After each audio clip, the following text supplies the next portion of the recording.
উত্তর সিটি কর্পোরেশনের সম্মানিত প্রশাসক, দূষণ থাকবে না, ব্যালেন্স থাকবে, সেটাই। এখন জ্বালানির ভূমিকা, নবায়নযোগ্য জ্বালানির ভূমিকা, তাহলে এই যে ঢাকা শহরের দূষণ করছে কারা, কী কী সোর্স অফ দূষণ? আমি যদি বলি ইন্ডাস্ট্রি একটা হচ্ছে, ইন্ডাস্ট্রির মাধ্যমে হচ্ছে ওয়াটার, বায়ু, শব্দ দূষণ, সবই দূষণের পর্যায়ে আছে।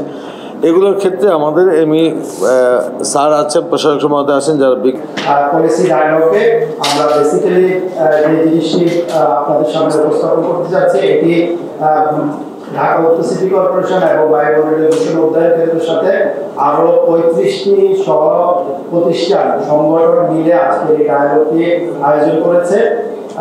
আমরা দেখেছি যে ধীরে ধীরে ঢাকা তার বসবাসযোগ্যতা হারাচ্ছে।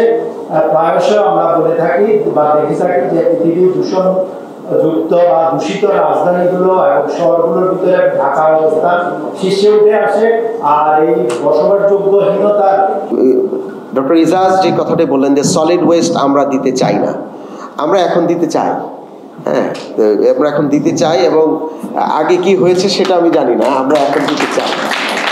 এবং সেটা আমি বলছি যে আমরা অলরেডি এই ঢাকার 5টি কমিউনিটিতে, Gulshan society, Baridhara society, Banani society, Iqbal road এবং হচ্ছে উত্তরা 4 নম্বর সেক্টর, এই 5টি সোসাইটির সাথে আমরা অলরেডি বসেছি। আমরা এদের সাথে পাইলটিং করব। এই পাইলটিংটা হবে ইউরোপের যেরকম করে, যে ওয়েস্ট সেগ্রিগেশন হবে ঘরের মধ্যে, সলিড মানে কিচেন ওয়েস্টটা চলে যাবে যেটা কম্পোস্ট ফার্টিলাইজার তৈরি করার জন্য, সলিড ওয়েস্ট এছাড়া অন্য যেই ওয়েস্টটা আছে সেটা রিসাইক্লিং ফ্যাক্টরিতে চলে যাবে। ডাম্পিংয়ে আর আমরা নিতে চাই না। আলটিমেটলি এই যে কাবিন বাজার যে ডাম্পিং আছে, এখানে আমরা আর নিতে চাই না। আমরা এটা অ্যাট সোর্স থেকেই কালেক্ট করে আমরা এই প্রসেসিংয়ের মধ্যে ফেলে দিতে চাই। তো এতদিন ধরে আমরা যেই কথাগুলো আমাদের এক্সপার্টদের কাছ থেকে শুনে এসেছিলাম, আমরা এটার একটা পাইলটিং শুরু করছি। এবং এর শুধু এইটুকু করে আমরা সীমাবদ্ধ না, আমরা ক্যান্টনমেন্ট বোর্ডকে আমরা অ্যাপ্রোচ করেছি। কারণ যে কোনো জিনিসের একটা বিহেভিয়ারাল চেঞ্জ করতে নিলে সিভিলিয়ানদেরকে রেডি রাখতে হয়। তা যেহেতু ক্যান্টনমেন্ট এক ধরনের রেজিমেন্টেড, অর্ডারটা খুব দ্রুত কার্যকর করা যাবে। পুরো ক্যান্টনমেন্ট বোর্ড এবং পুরো ক্যান্টনমেন্ট এরিয়া হচ্ছে ঢাকার একটা বড় অংশ।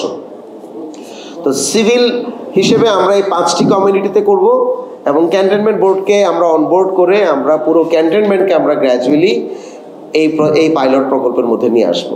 এটা যদি আমরা নিয়ে আসতে পারি, তাহলে ঢাকার অর্ধেক, মানে এই সিটি কর্পোরেশনের অর্ধেককে কিন্তু আমরা জাস্ট ট্রানজিশনের, রিনিউয়েবল এনার্জি, ওয়েস্ট ম্যানেজমেন্ট, যা আমরা যেই কথাই বলি না কেন, এটাকে আমরা একটা ফর্মেটে, একটা ফর্মুলাতে আমরা নিয়ে আসতে চাচ্ছি। অলরেডি আমরা কথা বলেছি, ফর্মুলা রেডি, বিন কিনবে কি, বিনের ডিজাইন কি হবে, যেই দুটো পলিথিনের ব্যাগ বাসায় দেওয়া হবে সেগুলোর কালার কি হবে, আমরা সব রেডি করে ফেলেছি এখন পর্যন্ত। তো সুতরাং এখানে আমরা প্রাইভেট সেক্টরকে ইনভলভ করাচ্ছি। সেখানেও আমি আপনাদের সাথে আহ্বান জানাবো, আপনারা যারা এই ধরনের ইনিশিয়েটিভে যুক্ত হতে চান, যে আমি প্রাইভেট সেক্টর, আমি ওয়েস্টটা কালেক্ট করে আমি কম্পোস্ট করতে চাই, আমরা ওয়েলকাম জানাচ্ছি। আপনারা আসেন, আমরা একটা কমিউনিটির সাথে, আপনাদের সাথে এই প্রোডাকশন, আমরা এটাকে বলছি, আমরা এটা করতে চাই। এবং আগামী কপে ঢাকার এই গল্পগুলো নিয়ে আমরা যেতে চাই। সুতরাং আমরা যখন বাহিরে যাই, ঢাকার গল্পগুলো আমরা বলতে পারি না। ঢাকা একসময় ভালো ছিল, সেই গল্প করি, আফসোস করি। তো সুতরাং আমরা এবার ঢাকার কিছু গল্প আসলে গ্লোবালি নিয়ে যেতে চাই। এর মধ্যে একটি ডেফিনেটলি বড় গল্প হবে। রিজওয়ানা হাসান আমাকে এটা বারবার বলেছেন যে তুই কপ এবং পরিবেশ দিবসকে সামনে রেখে একটা মডেল স্টার্ট করে দে। যদি আমরা স্টার্ট করে দিতে পারি, তাহলে এটা আমরা এখান থেকে লার্নিং শেয়ারিং হবে একটা বড় টাইমে। সেই লার্নিং শেয়ারিং থেকে আমরা এটা শিখে অন্য সোসাইটির সাথে আমরা রেপ্লিকেট করব। আমরা চাই আগামী 2-3 বছরের মধ্যে ঢাকা শহরের এই ময়লার ঝামেলা থেকে আমরা আসলে মুক্তি চাই। রাস্তায় হাঁটলে আপনি বিশ্বাস করবেন কিনা, আমি রাতে বের হই, দিনে বের হই, আমার খুব কষ্ট লাগে রাস্তায় হাঁটলে। এত ময়লা কেন? একটা লিমিট আছে। অবৈধ মানে দোকান স্টল, রাস্তার মাঝখানে খাবারের স্টল করছেন, সেটা অবৈধ করে আপনি যখন চলে যান তখন মনে হয় এটা আরেকটা ডাস্টবিন রয়ে গেছে। কারণ খাবার, ময়লা থেকে শুরু করে সব ওনারা রাস্তা ফেলেই বাসায় যাচ্ছে। তো সুতরাং এই ডেফিনেটলি ওখানেও আমরা কোনো ডাস্টবিন দিচ্ছি না দেখে হচ্ছে, এটাও একটা বড় বিষয়। তো আমরা সেখানেও ডাস্টবিন দিব। তার আগে এই কমিউনিটি বেস ওয়েস্ট ম্যানেজমেন্টের এই মডেলটা আমরা আসলে শুরু করতে চাই, করছি already, it is under process. আমরা হয়তো বা আগামী 1-2 সপ্তাহের মধ্যে সংবাদ সম্মেলন করে এবং কিভাবে কাজগুলো করব সেটার আমরা ভিডিও করছি। এডুকেশন কিভাবে করব, কারণ এখানে তো মানে বাসার যিনি গৃহকর্ত্রী আছেন শুধু ওনাকে অ্যাওয়ার হলে চলবে না, ওনাকে তো ওনার যে হাউস অ্যাসিস্ট্যান্টস আছেন তাদেরকে তো এই ট্রেনিংটা দিতে হবে।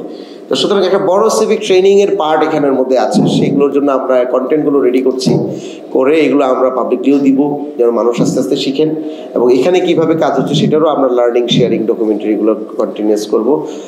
এই ফান্ড আমরা এই একটা সাস্টেনেবল ফান্ডিংয়েরও ব্যবস্থা আমরা করেছি, যেখানে প্রাইভেট সেক্টর এগিয়ে আসছেন, তারাই ফান্ড করছেন মূলত, সাথে ইউএন অর্গানাইজেশনগুলো আছেন, ব্যাংক আছেন। তো সুতরাং এটা আরেক ধরনের কোলাবোরেটিভ মডেল আমরা রক্ষা করছি।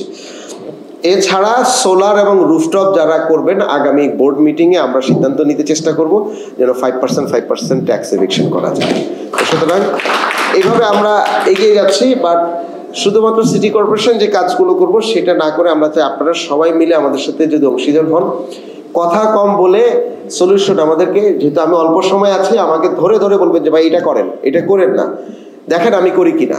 স্পেসিফিক আমাকে রেকমেন্ডেশন দিলে আমি আশা করি আমরা একসাথেই কাজ করেছি, আমাদের নিজেদের ভাষাগুলো বুঝি। তো সুতরাং মানে ন্যারেটিভ না আলোচনা করে সলিউশন যদি আমাকে দেন, আমি সেগুলো পালন করতে চেষ্টা করব। আমার অনেক ভুল ত্রুটি হচ্ছে, কাজ করতে গেলে অনেক ভুল ত্রুটি হয়, আমাকে ধরিয়ে দিবেন, এই আশাটা আপনাদের সবার কাছে আছে। আপনারা সবাই আমার সহকর্মী। আর আগামীবারও আমি বলবো, আমি যে সব জায়গায় গেলে একটা কথা বলি, এইখানে একজন টোকেন উইমেন না, অ্যাটলিস্ট মানে যেটাকে বলা হয় যে পর্যাপ্ত নারী প্ল্যানিংয়ে থাকা লাগবে, পর্যাপ্ত নারীর ডিসিশন মেকিংয়ে থাকা লাগবে, না হলে এই শহর একটা পুরুষের শহর হয়ে গেছে। এবং যেই কারণেই অন্যায় কিন্তু পুরুষতান্ত্রিকতারই আরেকটা ফরম্যাট, মানে ফিজিক্যাল অন্যায়। তো এই শহরে সবই গায়ের জোরে হয়, এবং গায়ের জোর এক ধরনের পুরুষতান্ত্রিকতা, আমরা সেখান থেকেও আসলে মুক্ত হতে চাই। ধন্যবাদ।